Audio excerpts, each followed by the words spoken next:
Assalamualaikum warahmatullahi wabarakatuh. Saya akan menceritakan cerita fantastik yang berjudul Menanti Bintang. Pada suatu malam hari, ada gadis kecil yang bernama Lionel. Ia sedang menanti bintang jatuh. Lionel duduk di dekat jendela besar loteng rumahnya. Tempat itu adalah tempat kesukaan Lionel ketika melihat bintang-bintang sedang bertebaran di langit, dan juga ketika ia sedang merindukan kakak-kakaknya yang berada di Swiss. Lionel sering mendengar kalau kita mengajukan permintaan saat ada bintang jatuh, maka permintaan itu akan dikabulkan. Lionel yang sudah lama tak jumpa kakak-kakaknya hanya punya satu permintaan, yaitu diizinkan bertemu kakak-kakaknya kembali. Sudah berhari-hari Lionel menghabiskan waktu setelah belajar di jendela loteng yang besar itu. Memang ruangannya nyaman sekali, dihias seperti kamar tidur.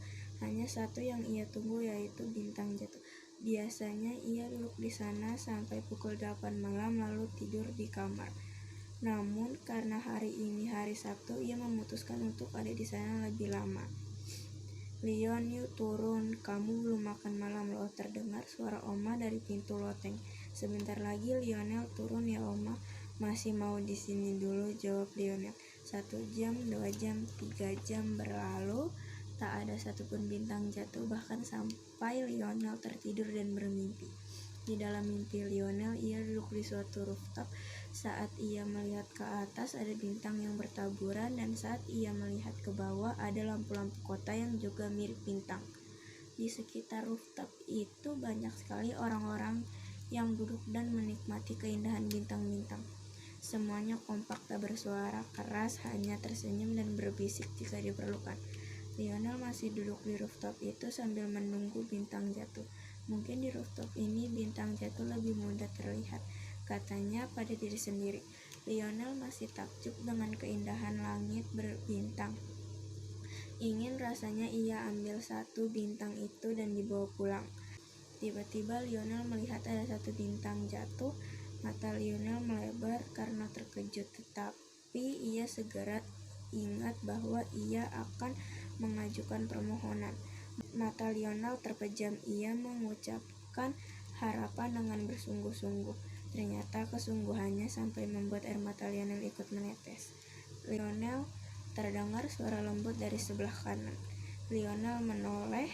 Ternyata itu suara Kak Eros dan ada Kak Excel di sebelahnya. Lionel langsung memeluk mereka. "Kak Eros, Kak Excel," katanya cukup kencang. "Hei, di sini bicaranya pelan-pelan ya Lion," bisik Kak Eros. Lionel menoleh ke kiri dan ke kanan, menyadari semua orang sekarang menatap kepadanya. "Kak Eros, Kak Excel, Lionel sangat rindu sekali," kata Lionel. "Kami pun merindukan Lionel," jawab Kak Excel. "Lionel ingin ikut ke Swiss." "Lionel tidak keberatan membantu pekerjaan Kak Eros dan Kak Excel," kata Lionel. Kak Eros menggeleng dan tersenyum halus. "Nanti Kak Eros dan Kak Excel akan pulang ya Lion. Lionel belajar yang rajin di rumah dan jaga Oma ya," kata Kak Eros. "Lionel boleh melihat bintang dari jendela loteng, tetapi tak perlu sampai larut malam ya. Kan kita bisa bertemu di mimpi seperti sekarang," kata Kak Excel. "Mimpi?" Lionel kebingungan. Jadi ini mimpi. Pertemuan Lionel, Kak Eros, dan Kak Excel ternyata hanyalah mimpi. Lionel merasa badannya diangkat. Saat berusaha membuka mata, ternyata ia diangkat Bibi Kia, adik ibu. Samar-samar ia melihat ruang kamarnya kembali. Ia sudah berpindah dari loteng. "Selamat tidur ya Lion," kata Bibi Kia sambil mengecup kening Lionel. Lionel kembali melanjutkan tidurnya dan berharap bisa bertemu Kak Eros dan Kak Excel lagi. Dari cerita tersebut, kita dapat mempelajari bahwa kita harus selalu bersabar agar dapat memperoleh keinginan kita. Wassalamualaikum warahmatullahi wabarakatuh.